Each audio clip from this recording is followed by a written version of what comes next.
पूरी दुनिया में पक्षियों के 10,000 से भी ज्यादा प्रजाति पाई जाती है। सभी के वही 2 पंजे, 2 पंख, 1 गर्दन होती है। लेकिन इन्हीं में से एक ऐसा पक्षी है जिनकी एक अलग ही पहचान है, जो कि आसमान का सीना चीर के हजारों फीट ऊपर 120 किलोमीटर प्रति घंटा की रफ्तार से उड़ता है, जो खुद के कई गुना अधिक वजन के शिकार को भी अपने पंजों में दबोच कर उड़ जाता है। और इसीलिए उसे पक्षियों का राजा कहा जाता है, जिसे हम बाज के नाम से जानते हैं।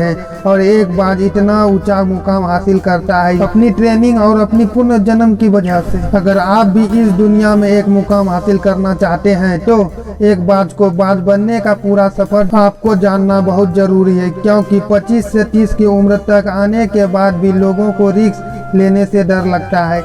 लेकिन एक बाज की जीवन की शुरुआत ही रिस्क से होती है। जिस उम्र में बाकी पक्षियों के बच्चे सिर्फ ची ची करना सीखते हैं, उस उम्र में एक मादा बाज अपने बच्चों को पंजों में दबोचकर हजारों मीटर आसमान की ऊंचाइयों में उड़ जाती है, उसे ये बताने के लिए कि तेरा जन्म आसमान की सीना चीर सबसे ऊपर उड़ने के लिए हुआ है। तेरा जन्म पक्षियों का बादशाह बनने के लिए हुआ है। जमीन से हजारों मीटर ऊपर ले जाकर मादा बाज अपने पंजों से उसे छोड़ देती है, और यहीं से शुरू होती है उनकी हाई रिस्क ट्रेनिंग। वो चूचा जमीन की तरफ से तेजी से गिरने लगता है, थोड़ा नीचे आता है तो उसके पंख खुलने लगते हैं। नीचे आते आते वो अपने पंख फरफराने लगता है। एक बाज की उम्र लगभग 70 साल होती है। जब वह 40 साल का होता है तब एक परेशानी उनकी जिंदगी में मौत बनकर आती है, जो आपकी परेशानियों की तुलना में बहुत बड़ी होती है, क्योंकि 40 की उम्र में बाज की चोंच इतनी मुड़ जाती है कि उसे शिकार निगलने में बहुत परेशानी होती है।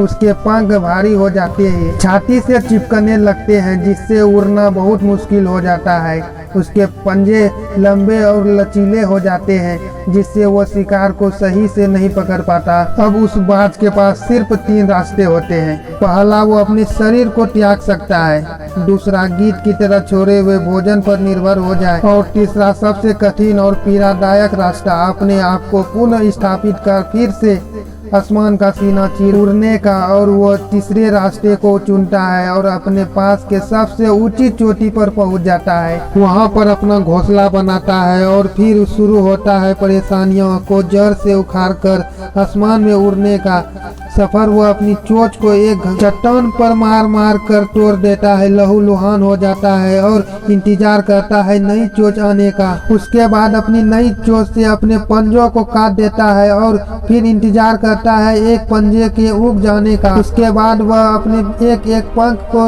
अपने शरीर से अलग करता है और फिर इंतजार करता है नए पंख उगाने का। और इस प्रक्रिया में उसे समय लगता है पूरे 5 महीने का। इन 5 महीनों के कड़ी तपस्या से एक बाज का पुनर्जन्म होता है। वो फिर से तैयार हो जाता है आसमान का सीना चीर कर उड़ने के लिए। जो 3 रास्ते थे बाज के पास, वही 3 रास्ते सबके पास होते हैं।